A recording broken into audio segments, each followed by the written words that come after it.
Welcome back, everyone. My name is Patrick. You're watching the Fanatic Rundown. The Edmonton Oilers had a chance to put a little bit of a stranglehold on second place in the Pacific Division today, taking on the LA Kings. It was a matinee game. I think those have kind of gone better for the Edmonton Oilers as of late, but unfortunately this one does end in disappointing fashion. The Oilers fall 4-3 to the LA Kings in overtime. The Oilers had the far better record going into overtime, but the Kings, I think, had the more dangerous chances and unfortunately get the overtime winner from Quinton Byfield.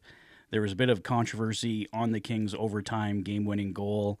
It looked like Stuart Skinner's mask was loose. He was trying to signal that to the officials, but I guess it wasn't loose enough, or I don't know what the full reasoning was, but the officials would not blow the play down, and as a result, the Kings get the game-winning goal in overtime. So frustrating to see the game end that way, but the Oilers do at least get a point, so they are tied with the LA Kings for second place in the Pacific Division instead of leading. So frustrating in that regard, and also frustrating in the regard that the Edmonton Oilers had the lead twice today and give it up. And of course, former Edmonton Oiler Warren Foegele comes in and has an amazing game, a goal and 2 assists. Had some plays where he should have drawn some penalties, but didn't get called, so the officiating was a little bit all over the place today. Did factor into the game a little bit, at least I would say. So frustrating for the Edmonton Oilers on multiple fronts today, but Leon Draisaitl, Connor McDavid keeping their point streaks going. Leon Draisaitl in particular had an amazing game today. The line of Draisaitl, Podkolzin, and Victor Arvidsson was very effective today. They were definitely the Oilers' best line in the afternoon. So let's break down the scoring summary here and get the full story of the hockey game. Kasperi Kapanen opened up the scoring for the Edmonton Oilers at 9:43 of the first. It was a beautiful shot by Connor Brown that created the rebound for Kapanen to bury. It's his 5th as an Edmonton Oiler, and like I said, 1-0 Edmonton Oilers at that point. Quinton Byfield would get his first of 2 on the day at 12:32. A wrist shot tied the game at 1. Warren Foegele, Brant Clark picking up the assists, the first point of the day for Warren Foegele. And then Foegele, on kind of a ping-pong play where it ended up on his stick, he gets it just past Stuart Skinner, his 10th of the season. Warren Foegele is having an excellent season so far with the LA Kings, already hitting 10 goals at 17:35 of the first, giving the Kings the 2-1 lead after 1. The Edmonton Oilers coming alive in the second period.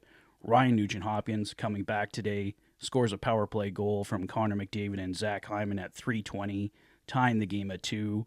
And then Victor Arvidsson coming back to play the LA Kings for the first time since signing with the Edmonton Oilers.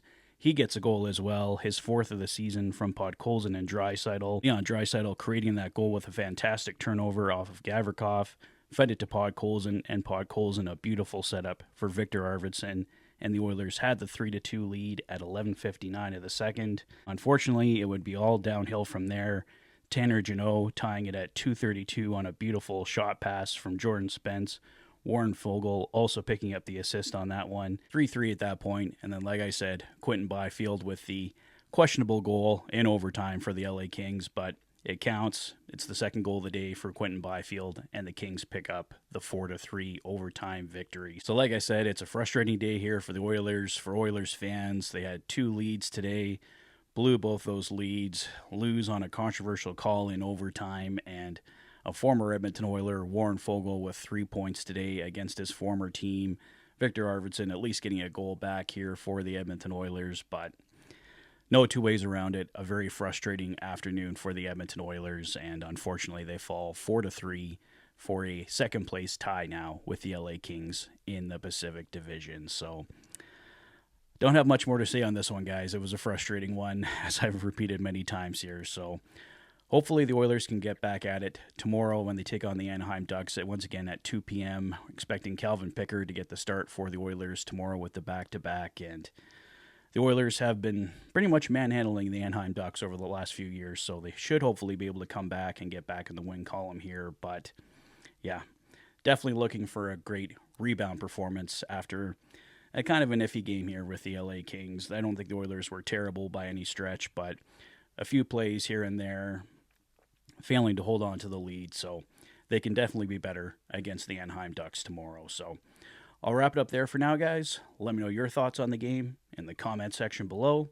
If this is your first visit to the channel and you like what you see, please consider liking and subscribing for all the latest Oilers content. You've been watching the Oilers Fanatic. Thanks for being a fan.